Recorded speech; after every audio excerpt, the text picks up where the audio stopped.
we focused on who God has created us to be and living into those gifts. Yep. And that was the goal. That was the journey.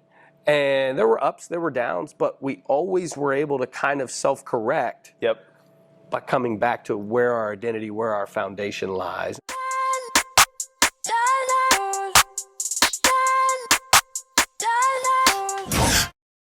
Work it all speak for itself. Grinding in silence, ain't nothing to tell. When we step on the court, we gon' bring it to light. And we stop and pop like we caught it a light. Stop asking what's wrong with me. You already know there's a dog in me. If there's no stopping my focus, man, make sure all my people gon' ball with me. Yeah, I came to compete, I'm a dog with it. Yeah, I came to compete with my paws in it. What's up, CTA family? Welcome back to another episode of the Compete Mentality Podcast. The Compete Mentality Podcast exists to motivate, educate, and inspire you guys to compete. Our definition of competing is doing what God calls you to do, even when it's hard. Today here if you're watching on YouTube, you can see I'm in the hot, humid Compete Training Academy barn, and I am so excited to be with you guys today due to a very, very, very special guest that I am so honored to have here today. I am with IWU Women's Basketball head coach, Ethan Whaley. Ethan, thanks for joining us today, my guy. Thanks for having me, man. This is we've done this a couple of times. Yeah. One of the bright spots of my month, of my year. Anytime I get a soak in, JD's great. I was looking at past history last time you were on the podcast, and when you get invited back, is a huge compliment to you, because I always get so many comments from the listeners of all the gems that you spit and the fire that you're and the juice that you bring here in the episode. So I can hardly wait to dive in. Let's get after it, man. Let's get after it. So before we dive in, a couple housekeeping announcements. I am releasing a new program for high school boys and girls hoopers. High school boys and girls hoopers called Walk Your Walk. This will be preseason prep here in September and October. We are going to do mindset training, skill work, live actions in play, and we are going to release you from the slavery and imprisonment of opinions of others, of self-doubt, and dive in to the power that you actually have. So join me. I am so excited for this. Go to our website, competetrainingacademy.org. This is a new program, 3 sessions leading up to the season in September and October, that we're going to dive into realizing your purpose at a deeper level and maximizing your potential. And without further ado, I want to dive into the podcast here. And truly, this is my brother from another mother. Known each other since I think 3rd grade, if my memory recalls correctly. Yep. And Coach, you and I coached for the Indiana Wesleyan men's basketball team together. We won a national championship almost 10 years ago, right? That's accurate. Is that accurate? That's crazy. Yes, because we won it in 16. Okay, I started coaching in 14, so that was almost 10 years ago. Yeah. We won it in 16 together. Yeah. And that was a fun journey. So we've been through the thick and thin. We've cried together. We've bled together. We fought a lot when we were younger. I didn't win too many of those battles, as you would imagine. We've been through the junkyards of Indiana Wesleyan men's basketball as partners together, flipping tires and sledgehammers. And when you go through adversity and the ups and downs of a basketball season, you just have a brotherhood with that person, an individual, for the rest of your life. Like, no matter when, like, man, like, I hate it, but I can't even remember the last time we've talked prior to this, but you just pick up right where you left off. Yeah, I think there's something special that you're hitting on.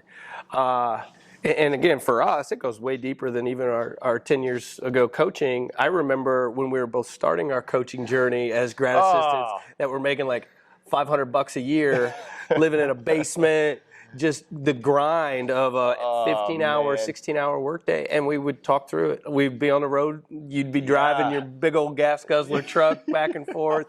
Gas was like $5 in Chicago then. Yeah, that bad life decision on your part. Bad life decision. But we'd be talking on those long late-night drives, right? Yeah. I remember even going back to playing pig at Mike Adelks' house, you know.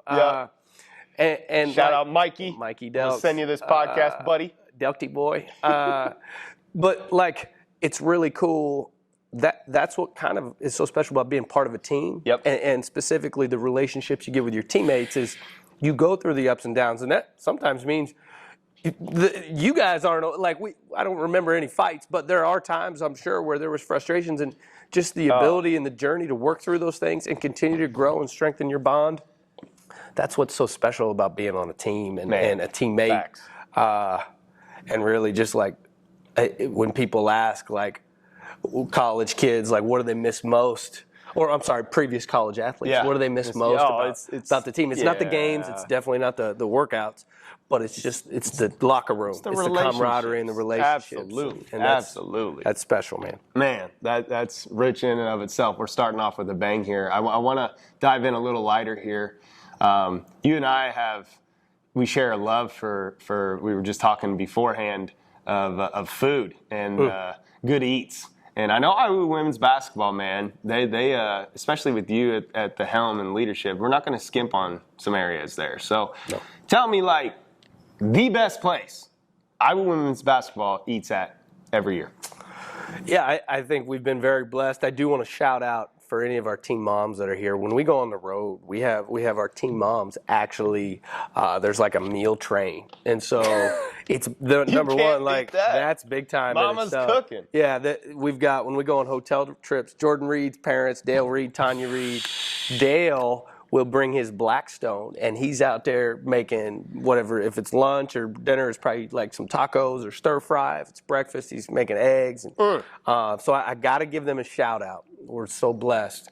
But I would say if you're just talking restaurants, there's a few that stick out. So for Christmas, a few times we've gone to Paula's on Main, one of my favorites in the Fort Wayne area. Shout out to their crab cakes. When we go to our national tournament, if we make it a tradition, there's a place in Des Moines, Iowa, which is about where we stop at the end of the first day of travel, called Rube's Steakhouse. This place is big time. It's a rustic, old place, and you grill your own steak. So there's a grill master there that kind of teaches you what to do. But it's I get the fat ribeye. Our players probably get the fillets, of course. But you got all the fixings in there. So those are a couple of our highlights, and then that from there it'll determine where we're going for our Christmas. So this year, we're going to Montana in October. Okay. Hopefully we can go hiking if the weather allows, and we'll find a good restaurant. And then we're going to Phoenix right before Christmas. Jealous. There's going to be some food in that area. There's always some really good taco places on taco trucks and stuff. But we'll find some grub over there. I love it. You're making me hungry already. Coach, we're in the heart of the off season here. Here at Compete Training Academy on the Compete Mentality Podcast, we got a lot of hoopers who love the grind. Lot of first timers coming in this summer, also listening to this podcast, who don't know exactly what the grind should look like. So kind of like talk us through the off season that you program for your players and what players should be doing. I think there's some variability, right, based on skill set and fit within what we're trying to do. But I think a non-negotiable, specifically for our program, is you got to be able to shoot it, right? We play 5 out. Pretty much every player on our team at some point in their high school career played point guard. I don't care if they're a 6'2", what we would call 5, guarding the 5s on the other team, or a traditional point guard. They all handle it. They all make decisions off the bounce. But in order to have somebody close out hard to you, you got to be able to shoot it. And so the expectation for our players is you're making 500 threes a game. I'm sorry, a day. It'd be great if they'd make 500 a game. And then there's ball handling, there's stuff on top of that. But really, we program about a 45-minute to an hour workout 4 days a week, basketball.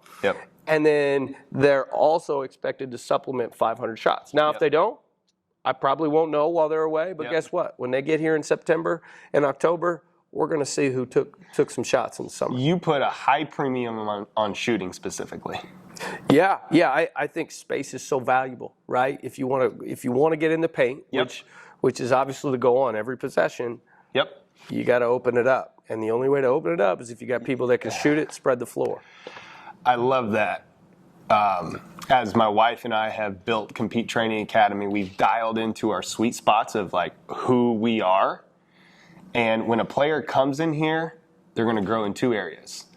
You're going to improve your shot. We're going to really focus. When you walk in the door here at CTA, you're going to improve as a shooter.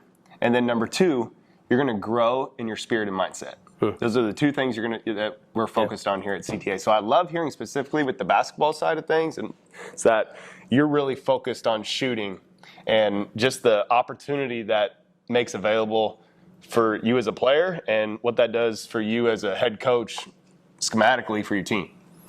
Yeah, totally. I mean, you watch basketball at the highest levels, everything's a trickle down, right? And you watch college men's basketball, college women's basketball, the best teams, space the floor. And you do that with elite shooters. Coach, you guys have had 2 30-plus win seasons in a row.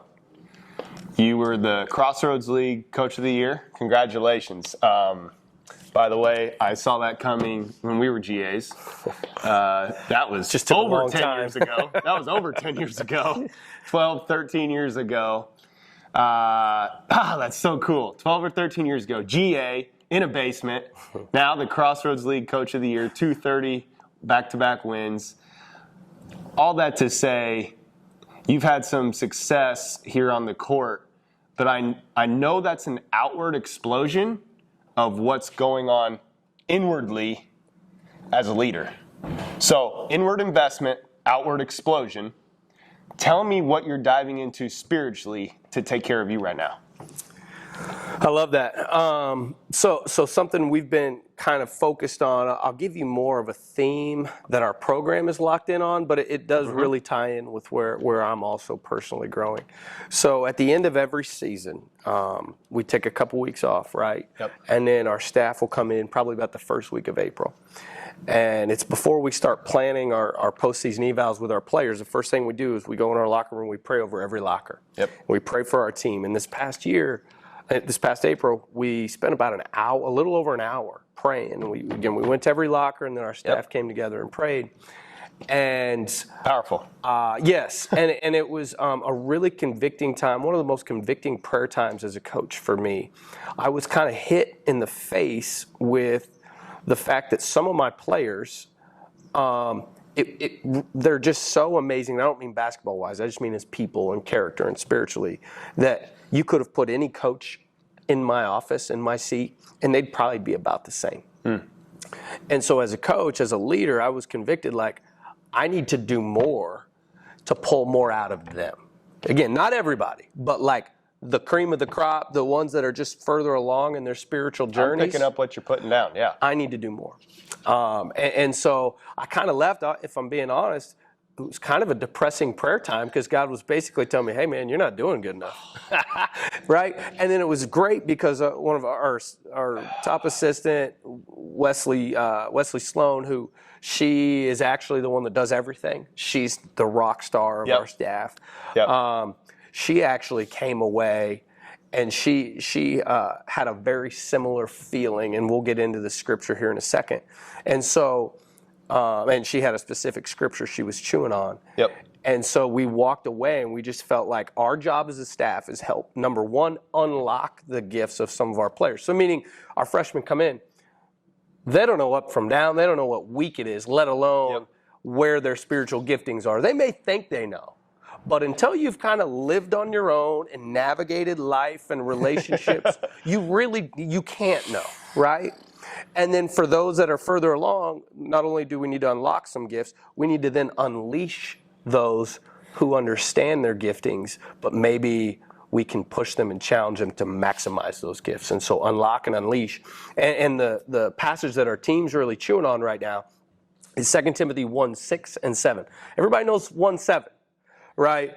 But 1:6 says, for this reason, I remind you to fan into flame the gifts that God has given you through the laying on of my hands. For God did not give you a spirit of fear, but a spirit of power, love, and a strong mind.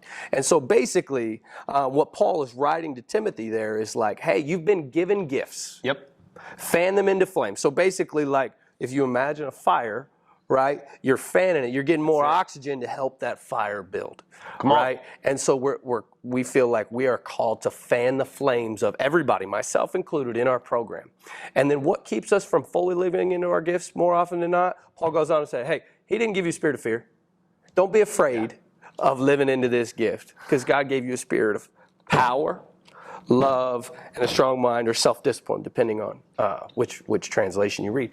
And so that's really been what our staff, what our players have been chewing on over the summer, and we're really going to hit that hard. We go on a mission trip here in a couple weeks, or next week, and then when we get into the season, that's really where we're going to focus. Now, if you're listening, go rewind that and listen to those last 3 to 4 minutes again. There are so many things we can pull out of that and apply to our life, but the number one thing that stood out to me was fan and flame the gifts that you have.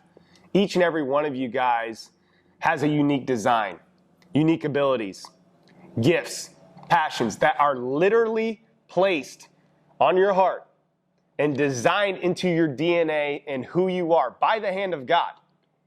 And if you do not use those, man, we're worse than a heathen.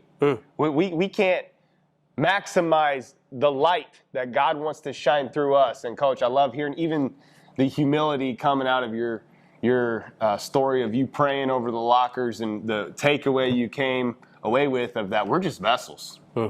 We're just vessels that you just said anybody could, you realize that, man, someone could come to my job and do just as good. That's all of us. That's all of us. My wife, Courtney, and I, we were just talking about that in the kitchen literally 2 nights ago, that God's going to get his job done. Yeah. Whether it's through Ethan, Jordan, Courtney, he's going to get his job done. But it might as well be you. It might as well be me. But that's when we really have to humble ourselves, become nothing, as the scriptures say, which creates opportunity for God to use you in limitless ways and get yourself out of the way. Because we are so limited in our flesh. Yeah. So, Coach, I want to talk more hoops right here. Give us kind of I'm excited for this mission trip, for you guys to come together as a squad. Give us a preview of the year, just kind of what your personnel, the schedule, Iowa women's basketball one-on-one right here. Yeah, I personally think we play in the best league in the country. I would be shocked if we didn't get 4 teams in the national tournament, maybe a 5th team. Yep. I think, at the very top, there's going to be at least 2 teams, maybe 3 in the top 10, top 15 in the country to start the year. So we're excited. It's a challenge. This year for us, our goal was to go stay in hotels a little bit more to develop more of a rhythm for if we're blessed to make the national tournament. If you're staying in a hotel overnight, you have a different rhythm than if you're traveling on a bus 2 hours to a game or even have a home game. So we want to develop that rhythm. And then second, we want to just play more physical, more athletic teams. Those were the couple of things that we focused on. So our non-conference, every team has made the national tournament last year and probably will this year. So bring it on. I'm the ding-dong that didn't want any easy ones. And then obviously, like I said, and no nights off in the Crossroads League. No. But, our last 2 seasons, we've been led by juniors and seniors who have just been so mature, so humble, and just elite leaders. And Maddie Lawrence, Kelly Damon, Bailey Van Dyke, Sadie Nee was a senior for us last year. And those are huge losses, huge losses. The bulk of our stats actually return, and they're going to be juniors and seniors. But it's yet to be seen the level of maturity and humility that this group will possess, because I tell you what, I didn't have too many bad days coming into the office the last 2 years. And it's primarily because the leaders of our team were so humble, so unselfish, and just wanted the people around them to thrive. And when that's the environment that you get to come into work to every day, what an experience, right? And so, that's not to say that this team doesn't possess that. It's just unproven because they've not had to until this point. So that's kind of, I'm excited about the talent. I'm excited about the basketball. But as any head coach would probably tell you, our job is to focus on culture first and always, basically. Yeah. And so that's really where my focus and prayer has been as we seek to unlock and unleash this team. Absolutely. And you've established that culture over years, and I know that those leaders just you have designed a perfect culture of mission trip, the workouts, the practices that just provide opportunity for those people to arise. So I can't wait to see how God uses that and who arises from that. Far from perfect, but we're blessed to have just such a great locker room of players. When we talk to recruits, we say, hey, look, the buildings on campus, they're all pretty much brand new. The academic degrees, amazing. You know, we've had success and hope to continue that. For sure. And all that stuff's great. But the best part of the players in the locker room. And so, again, like, our staff works really hard, but I want to give a lot of credit to our parents and their parents who have raised them the way that they have. I love that. And so it is a blessing to be at Indiana Wesleyan. Absolutely. Coach, we talk all the time about mindset. Get your mind right. We say all the time here in the barn, got to get your mind right. If you were to encourage someone to get their mind right in 3 steps, 3 steps, what would it be?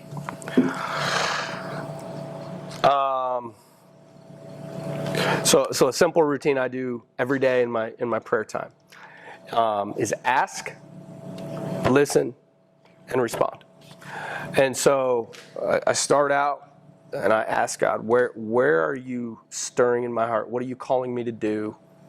And obviously I just listen. That comes through sometimes reading scripture, sometimes comes through a conversation. Talk on that. Listening is tough. So Talk hard. on that, Coach. Yeah, and we will get to that. But and then once I hear what he's called me to do, the hardest part is actually responding, right? And that goes into 2 Timothy 1:7. God did not give you a spirit of fear, but a spirit of power, love, and a strong mind. And so you need to be steadfast. But listening is the hardest thing, right? This is not a struggle for JD. I'll tell everybody. No. He wakes up at 4:30 a.m. and starts with a breakfast of nails and rocks, and then he gets in the Word, right? But for someone like me, especially on some of the later nights recruiting or what have you, that snooze button sounds real nice, right? And so what I would say is you got to create margin. You've got to create space in your life. And that, my personal belief is start your day with that. Right? That's what I believe. That's what we're training my kiddos at home to do. But, you know, everybody kind of works a little bit differently. But I think margin and space for the Holy Spirit to move and speak is so important. Coach, I talk with mindset clients every single day about margin and space. We got other questions to move on to, but I want to stop there for right now. Like, you got to fight for margin and space, right? I mean, there is so many things distracting us as a society, and we say all the time here in mindset training that, you know, God's voice is always on 10. Always. He's always speaking to you. The problem is we got a lot of other voices on 10 too. That we got to turn down. So how head coach of a pro college basketball program, how do you create margin and space? And so I want to throw this out there that I'm not always elite at it, right? My heart is to be elite at it, but my actions don't always reflect that. But I'm going to refer to a conversation I had with a former player's dad who he's the CEO of a very, very large company where he was like flying almost every day to work, right? And he never missed his kids' games, ever. And I'll never forget asking him, like, I don't understand your work-life balance. How are you possible to make it to everything? And I'll never forget it. He said, Ethan, there's no such thing as work-life balance. There's just priorities. And so what I would say is, again, when I'm at my best, this is not every day, or this is not every week, every month, but when I'm at my best, there's great structure.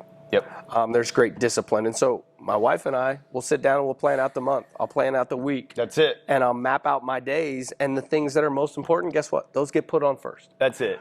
And again, like, I think that's a daily battle for everyone. Even the most disciplined people in the world have to fight the urge to not plan. Well, people think structure and discipline are words that, like, put you in jail and in prison, but they actually give you the greatest freedom. And my wife and I would agree with you. This is something I fight every single day for and struggle with it as well. I think everybody does if we're honest. However, when I'm ticking at my best as well, my wife and I call it the State of the Union meeting. And this is on Sundays where you schedule out the week, where you literally schedule in family time, your priorities, as the CEO told you, your family time, your workout time for your own self, your own health, right? All your priorities, and actually get it in. Man, there's so much freedom that comes from structure and discipline.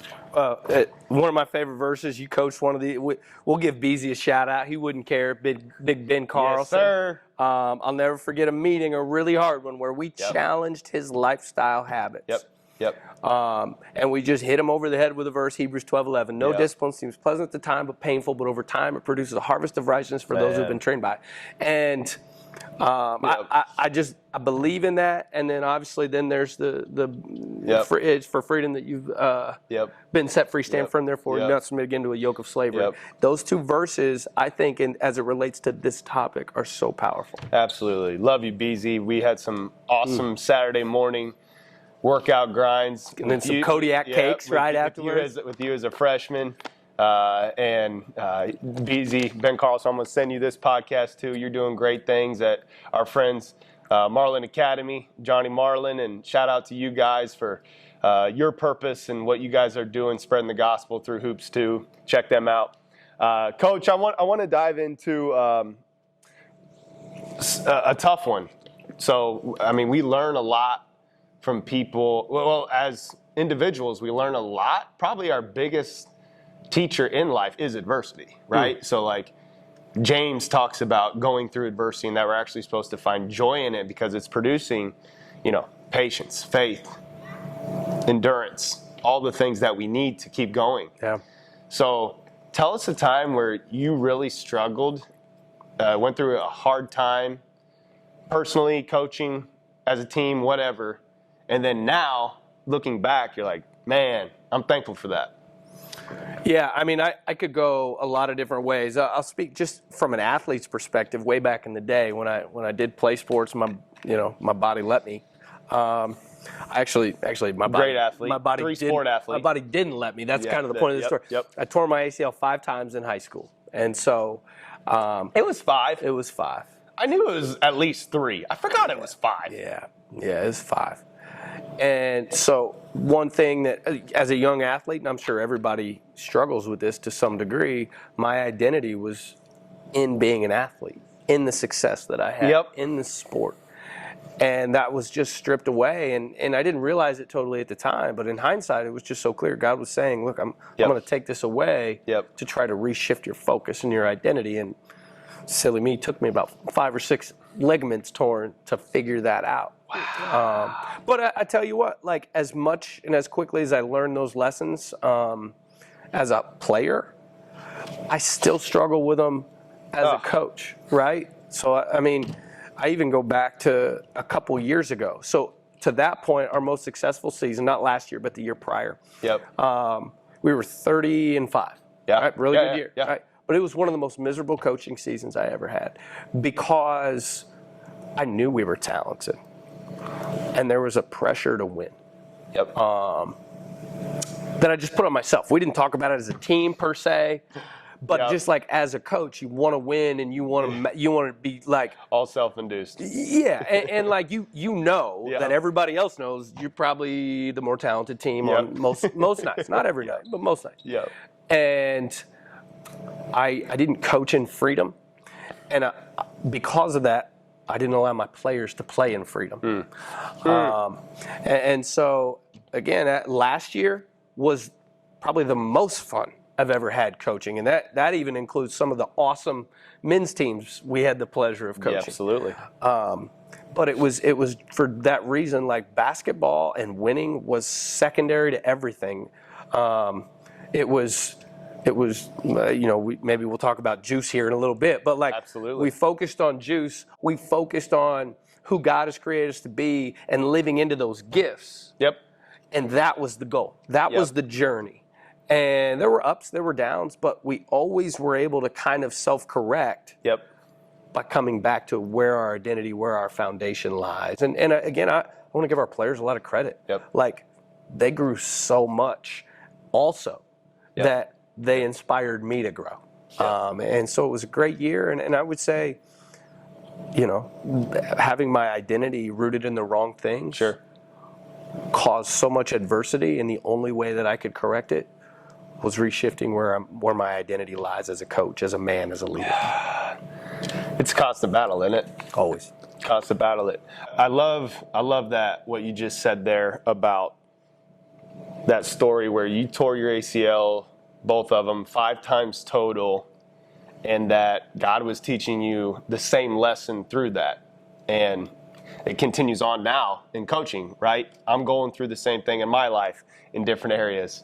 So the way I like to say it in our mindset coaching is that the way God works is he gives you the same lesson over and over and over and over again until you learn your lesson.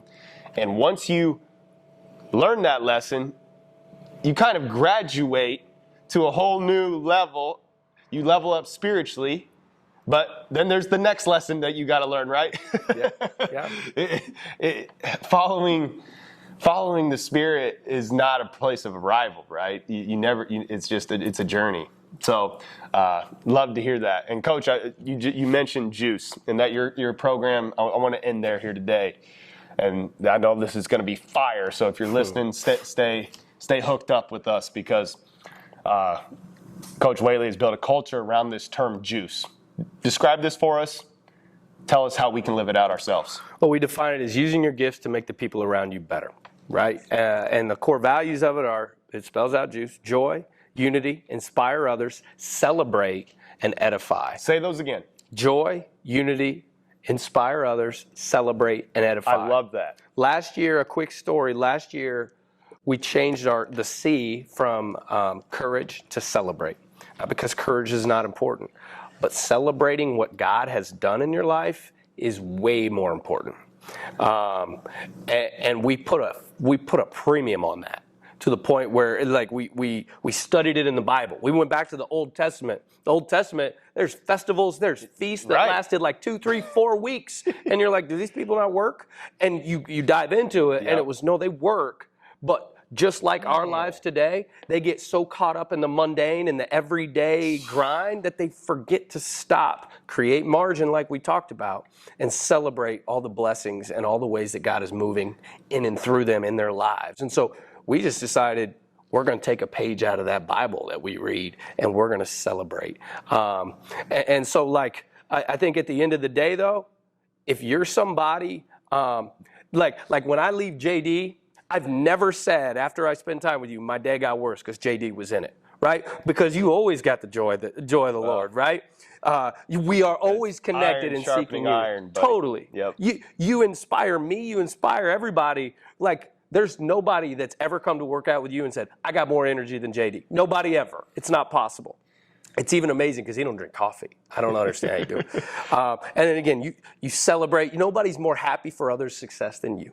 Right? Yep. And again, edify means to build. Nobody's ever been to a workout and been like, man, I feel worse about myself. Right? Or a conversation. Never would work out. But that's really like a real life example of what Juice is. And I believe that's the best version of everyone. Is when they kind of exemplify those things. And I just believe that's who God's called us to be. And when you have 15, 16 players and coaches in a locker room doing that, man, that's a special locker room to be in, and we've been very, very blessed to have a lot of those locker rooms. Ethan, that was amazing. This is truly, man, I can talk with our producer, Matt Seiwert, and shout out to him. But this is one of the top podcasts, if not the top podcast we've ever done. Like, this has been so awesome. Ethan, I love what you just shared about Juice, and just the culture that you've built around those core values, and how that basketball is secondary. And it's all about the pursuit of growing your faith in Jesus. And to see your culture catch fire is what it's all about. And now, here in our Dream Season mindset training program, right? This is something that we're doing on a daily basis, talking and coaching with people of all different industry that can do exactly what you did with your basketball team in their daily lives. So if you're listening to this, whether you're an entrepreneur, whether you're a CEO, whether you're a head coach, whether you're a basketball player, all right? All of these things we can apply to our daily life, and those unique abilities and gifts that God has given you, you got to shine them. You have a light to shine. You have gifts to shine.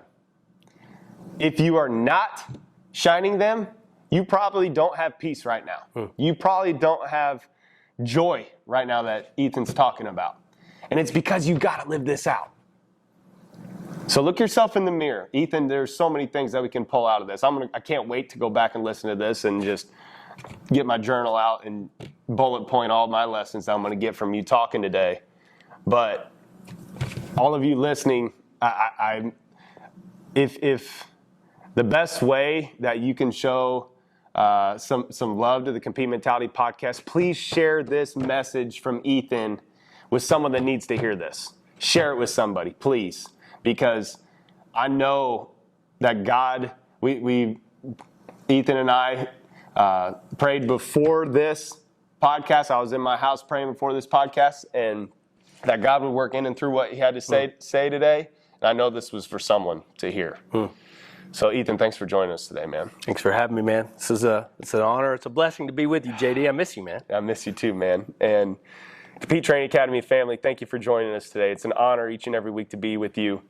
Like I said, go share this with somebody. Share this message with somebody. If you appreciated this message from Ethan, go share it. And please, go follow Indiana Wesleyan women's basketball on their social media. Go get their schedule. Go to their games this year. They do some awesome things in our community here in Marion. They do great fundraisers. I know they have a fundraiser night for sex trafficking. There's all kinds of cool things that they're doing to make an impact on people around them. So can't wait to see what God has in store for the Iowa women's basketball team. And as always, remember that competing is doing what God calls you to do, even when it's hard.